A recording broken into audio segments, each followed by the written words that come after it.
Hi, my name is Tracy, and I, once again, have a junk drawer. Hey, this is Tracy with Tracy Talks. Welcome. Can you do me a favor? Can you hit the subscribe button? Thanks. So I have a junk drawer again. I don't know when it happened, or how it happened, or why it happened. But I once again have this drawer with all of this stuff in there that's so unorganized, that's unnecessary.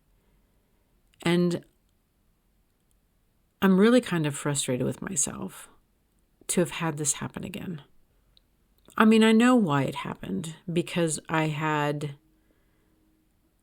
all of these organizational tools, but none of them fit in this drawer.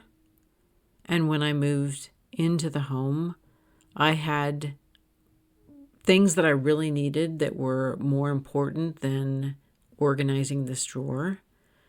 So I didn't get something that fit perfectly.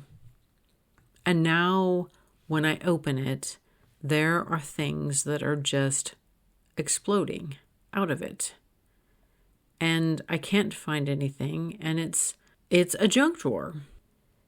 And I know it's really not that big of a deal. It's not like it is an epic situation that is earth-shattering.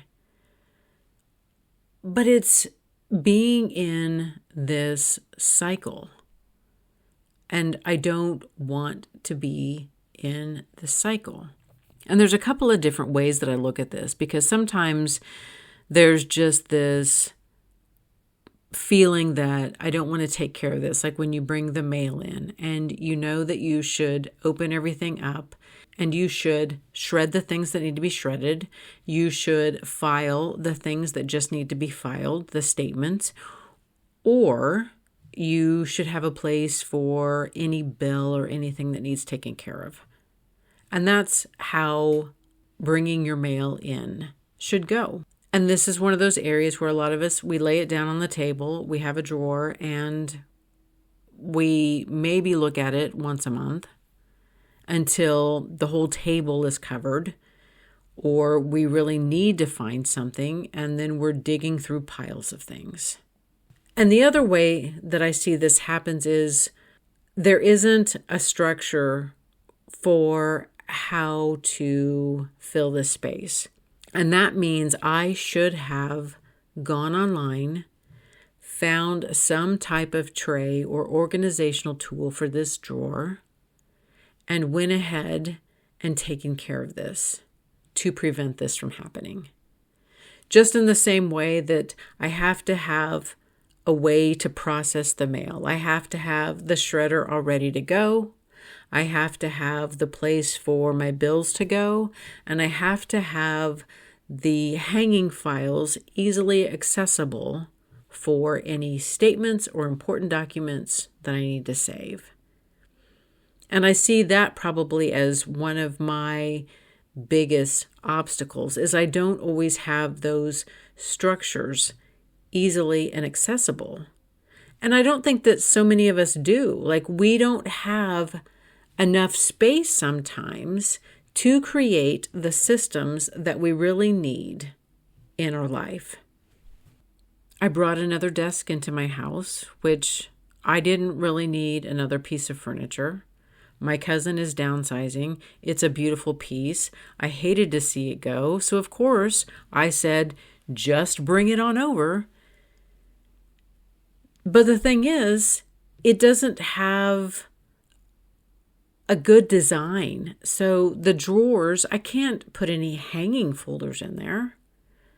They're just big, bottomless, empty pits. And whenever I put things in there, it just becomes an unorganized mess. I'm really going to have a purge party scheduled on the calendar, set aside a 4-hour block of time, and just go through some of these areas of my home and just get rid of things. And as I'm thinking about this now, there are things that I have moved from 5 different moves. and I still haven't used them. And I still have this, oh, I really shouldn't get rid of that.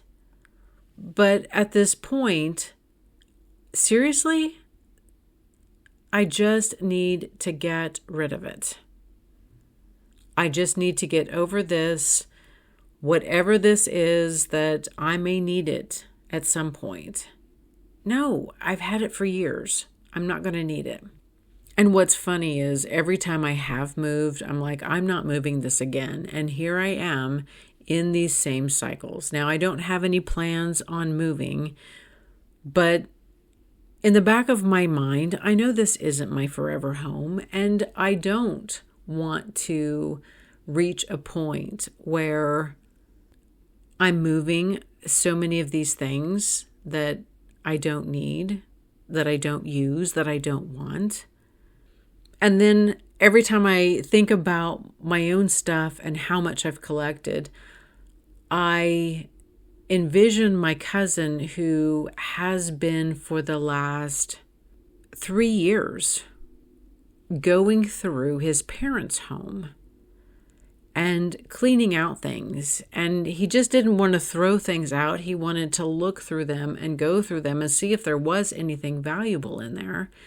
And it's been painstaking for him because they saved everything. And so much of it only had emotional value. And I think I'm going to have to tackle the closets again.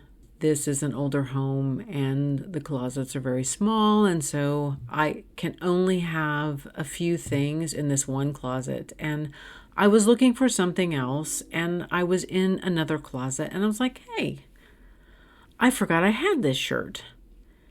And it was the funniest thing because I hadn't seen it in a year and a half.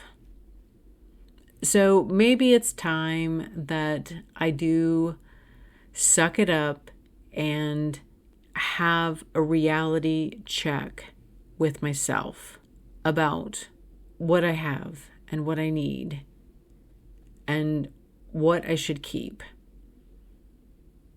And it's like I keep having the same conversation with myself. And I think I'm tired of having this discussion and this feeling of being stuck in this place. And I think I've come to realize that the more square foot that we have, then we just fill it up with stuff. And does it make me happier? I don't know. That's questionable. There's a lot of things that I really like, but I think I could be happy without them as well. So I don't know.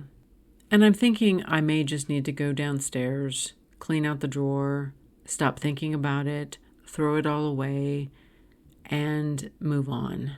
Like there's nothing in there that, worst case scenario, I couldn't get again if I needed it.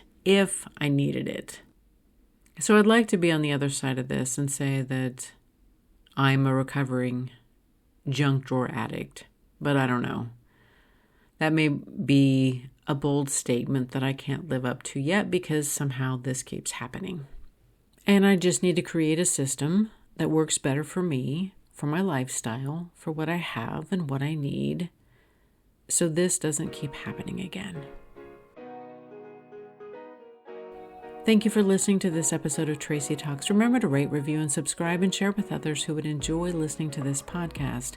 Friends can find Tracy Talks available on iTunes, Spotify, Substack, and YouTube. Hit me up on Instagram and Facebook at More Tracy Talks. And until next time, we meet again.